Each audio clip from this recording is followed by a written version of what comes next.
नमस्कार दोस्तों, आपका स्वागत है मेरे ब्रेनी गेम प्ले चैनल में। आई होप गाइज आप सभी अच्छे हो। तो बिना किसी रुकावट के शुरू करते हैं आज की वीडियो। आज हम बात करेंगे आमेर किले के बारे में। आमेर किला या अंबर किला भारत के राजस्थान के आमेर में स्थित एक किला है। आमेर 4 वर्ग किलोमीटर के क्षेत्रफल वाला यह शहर है जो राजस्थान की राजधानी जयपुर से 11 किलोमीटर दूर स्थित है। एक पहाड़ी पर स्थित यह जयपुर में प्रमुख पर्यटन आकर्षण है। आमेर किला अपनी कलात्मक शैली के तत्वों के लिए जाना जाता है। अपने बड़े प्राचीन और द्वारों और पक्के रास्तों की श्रृंखला के साथ किला माओटा को देखता है, जो आमेर पैलेस के लिए पानी का मुख्य स्रोत है। आमेर महल राजपूत वास्तुकला का बेहतरीन उदाहरण है। इसकी कुछ इमारतों और कामों में मुगल वास्तुकला का प्रभाव है। लाल बलुआ पत्थर और संगमरमर से निर्मित आकर्षक भव्य महल 4 स्तरों पर बना है, जिनमें से प्रत्येक में एक आंगन है। इसमें दीवान या सार्वजनिक दर्शकों का हॉल, दीवाने खास या निजी दर्शकों का हॉल, शीश महल, दर्पण महल या जय मंदिर और सुख निवास शामिल है, जहां महल के भीतर पानी के झरने के ऊपर बहने वाली हवाओं द्वारा कृत्रिम रूप से एक ठंडा वातावरण बनाया जाता है। इसलिए आमेर किले को आमेर महल के नाम से भी जाना जाता है। यह महल राजपूत महाराजाओं और उनके परिवारों का निवास स्थान था। किले के गणेश गेट के पास महल के प्रवेश द्वार पर चैतन्य पंथ की देवी शीला देवी को समर्पित किया गया है। मानसिंह को दिया गया था, तब उन्होंने 1604 में बंगाल के जयसोस के राजा को हराया था। राजा मानसिंह की 12 रानियां थीं, इसलिए उन्होंने 12 कमरे बनवाए थे, प्रत्येक रानी के लिए एक। प्रत्येक कमरे में राजा के कमरे से जुड़ी एक सीढ़ी थी, लेकिन रानियों को ऊपर नहीं जाना था। राजा जयसिंह की केवल एक रानी थी, इसलिए उन्होंने 3 पुरानी रानियों के कमरों के बराबर एक कमरा बनवाया। यह महल जयगढ़ किले के साथ उसी अरावली पर्वत श्रृंखला के चील का किला पर तब ऊपर स्थित है।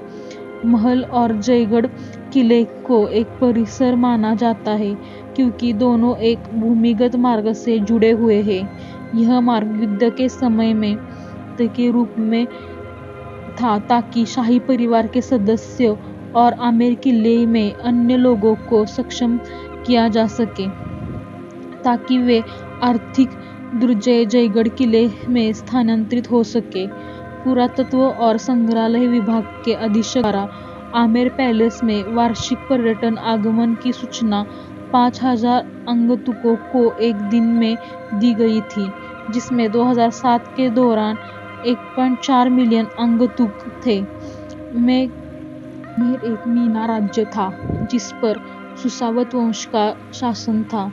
सुसावतों को हराने के बाद काकिल देव ने खोह के बाद आमेर को धुंधर की राजधानी बनाया। काकिल देव दुलेराय का पुत्र था।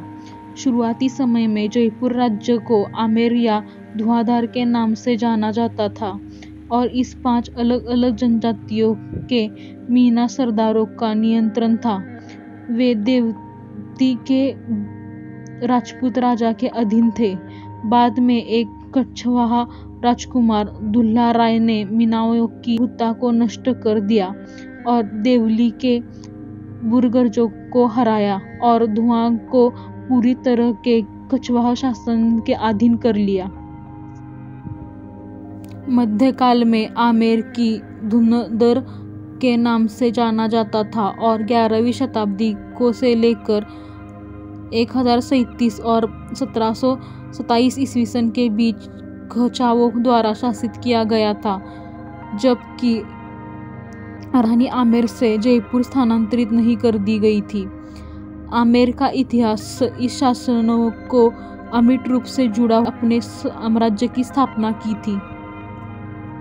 आमेर नाम चील का टीला के ऊपर बने अंबिकेश्वर मंदिर से लिया गया है। अंबिकेश्वर भगवान शिव का स्थानीय नाम है। हालांकि स्थानीय लोक कथाओं से पता चलता है कि किले का नाम अंबा माँ दुर्गा से लिया है। आमेर महल एक जंगली पहाड़ी पर स्थित है जो राजस्थान की राजधानी जयपुर शहर से लगभग 11 किलोमीटर दूर आमेर शहर के पास माटोवा झील में मिलता है। यह महल दिल्ली के लिए राष्ट्रीय राजमार्ग 11C के पास है। एक संकती सड़क प्रवेश द्वार तक की जाती है जिसे किले के सूरज पोल या सूर्य द्वार के रूप में माना जाता है। अब पर्यटकों के लिए हाथियों की सवारी करने के बजाय किले तक जीप की सवारी करना अधिक नैतिक माना जाता है। महल को 6 अलग अलग लेकिन मुख्य खंडों में विभाजित किया गया है, जिनमें से प्रत्येक का अपना प्रवेश द्वार और आंगन है। मुख्य प्रवेश सूरज पोल के माध्यम से है जो पहले मुख्य प्रांगण की ओर जाता है। यह वह स्थान था जहां सेनाएं युद्ध से लौटने पर अपने युद्ध के इनाम के साथ विजय परेड करती थी, जिसे शाही परिवार की महिलाएं जालीदार खिड़कियों से देखती थी। यह द्वार विशेष रूप से बनाया जाता था और इसे गार्ड के स्थान प्रदान किया जाता था। चौक एक अरबी मुहावरा है जिसका अर्थ है सैनिकों को एकत्र होने का स्थान। यह आमेर महल के 4 प्रांगणों से एक है जिसे सवाई जय सिंह के शासनकाल के दौरान बनाया जाता था। महाराजा के नीति आरक्षण सेना कमांडर या फोक्सिन के आदेश के तहत यहाँ परेड करते थे। जलेबी चौक से एक प्रभावशाली सीढ़ी मुख्य महल के मैदान में जाती। यहाँ सीढ़ी के प्रवेश द्वार के दाईं ओर सीला देवी मंदिर है जहाँ राजपूत महाराजा पूजा करते हैं। 16वीं शताब्दी में महाराजा ने शुरू होकर 1980 के दशक तक जब राजघराने द्वारा की जाने वाली पशु बलि की रस्मों को बंद कर दी गई थी। पहले स्तर के ऊपर दूसरा आंगन दीवाने आम या सार्वजनिक श्रोता हॉल स्तंभों की दोहरी पंक्तियों के साथ निर्मित दीवाने आम 27 स्तंभों वाला एक ऊंचा मंदिर जिसमें से प्रत्येक पर हाथी के आकार की एक राजधानी है जिसके ऊपर गैलरी है और जैसा कि नाम से ही पता चलता है राजा जनता की याचिकाएं सुनने और के लिए यहाँ श्रोताओं की व्यवस्था करते थे। तीसरा प्रांगण वह है जहाँ महाराजा उनके परिवार और परिजनों के निजी क्वार्टर स्थित थे। इस प्रांगण में गणेश पोल या गणेश द्वार से प्रवेश किया जाता है जो मोजाइक और मूर्तियों की अलंकृत प्रांगण में 2 इमारतों में एक दूसरे के विपरीत है। इसमें ही शीश महल को बनाया गया है।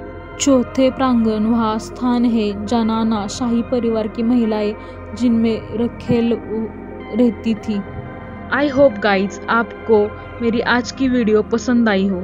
अगर आपको मेरी वीडियो पसंद आई हो तो वीडियो को लाइक करो। अगर आपको कोई गेम या टॉपिक सजेस्ट करना है तो कमेंट करो।